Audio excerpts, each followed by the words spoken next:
Delhi blast को लेकर बड़ी खबर आ रही है। दिल्ली ब्लास्ट में एक बड़ा खुलासा हुआ है। ये खुलासा हुआ है कि आतंकियों के टारगेट पर प्रधानमंत्री नरेंद्र मोदी थे। आतंकियों की खूंखार प्लानिंग थी, जिसे सुनकर जांच एजेंसी भी सख्ते में आ गई है। दिल्ली के लाल किले के पास हुए धमाके की जांच अब एक बड़े आतंकी नेटवर्क तक जा पहुंची है। देश भर में 2900 किलो से ज्यादा का विस्फोट बरामद हुआ है। डॉक्टरों की गिरफ्तारी ने व्हाइट कॉलर आतंकवाद का चेहरा दिखा दिया है। अब एजेंसियां उस कहानी में गुम हिस्से जोड़ने की कोशिश में जुट गई है, जिससे लाल किला ब्लास्ट की पूरी साजिश समझ में आ सके। आपको बता दें कि इसी जांच के दौरान एक बड़ी खौफनाक साजिश सामने आई है। व्हाइट कॉलर टेरर मॉड्यूल ने 4 शहरों को दहलाने की साजिश रची थी। इतना ही नहीं, प्रधानमंत्री नरेंद्र मोदी से लेकर आरएसएस प्रमुख मोहन भागवत तक इनके निशाने पर थे। आपको बता दें कि एजेंसी की सतर्कता के कारण इनका प्लान फुस हो गया। सूत्रों की माने तो 4 शहरों में इन्होंने धमाके की योजना तैयार की थी। जम्मू कश्मीर पुलिस के सूत्रों ने बताया है कि जांच एजेंसियां अब उमर नबी की हर गतिविधि पर फोकस कर रही है। उमर वही डॉक्टर है जिसने आत्मघाती हमला किया था। आपको बता दें कि एनआईए और अन्य खुफिया एजेंसियों ने एक अंतर्राष्ट्रीय आतंकी साजिश का पर्दाफाश किया है। जांच में सामने आया है कि व्हाइट कॉलर टेरर मॉड्यूल ने 4 शहरों में 8 अलग अलग धमाकों की योजना बनाई थी और इन धमाकों का मकसद था 25 नवंबर और 6 दिसंबर को देश की सुरक्षा को दहला देना।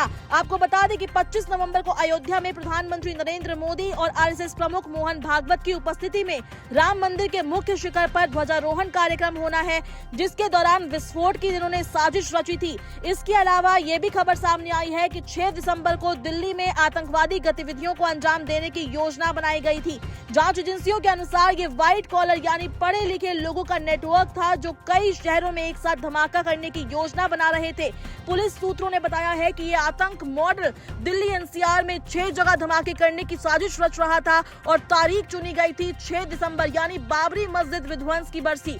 पूछताछ में आरोपियों ने कहा कि वे इस दिन को बदले के दिन के रूप में चुनना चाहते थे। इसके अलावा ये भी खबर आई थी कि गणतंत्र दिवस और दिवाली के दिन को भी आतंकियों ने टारगेट किया हुआ था। वहीं दिल्ली के मॉल्स भी आतंकियों के निशाने पर थे। तो ऐसी कई खबरें सामने आ रही है, जिससे ये बताया जा रहा है कि आतंकियों के निशाने पर 25 नवंबर भी थी, 6 दिसंबर भी थी, दिवाली का दिन भी था और गणतंत्र दिवस भी थी। ये सभी खबरें सूत्रों के मुताबिक बताई जा रही है। आपको बता दें कि जांच में ये भी सामने आया है कि इस साजिश की शुरुआत साल 2022 में विदेश से हुई थी। विदेशी हैंडलर उकासा ने मॉड्यूल के सदस्यों उमर और मुजम्मिल को निर्देश दिया था और योजना को अंजाम देने के लिए उकसाया था। इतना ही नहीं, आरोपियों ने लाल किले की कई बार रेकी भी की थी। एजेंसियों के मुताबिक मॉड्यूल ने देश भर में डर और दहशत फैलाने के लिए बड़ी योजना बनाई थी, लेकिन समय रहते साजिश का पर्दाफाश कर दिया गया। जांचकर्ताओं ने कहा कि उमर और मुजम्मिल विदेश से मिले निर्देशों के तहत काम कर रहे थे और उनका मकसद सिर्फ बड़े स्तर पर आतंक फैलाना था। आपको बता दें कि उमर के घर को ढहा दिया गया है आईईडी ब्लास्ट के जरिए। वहीं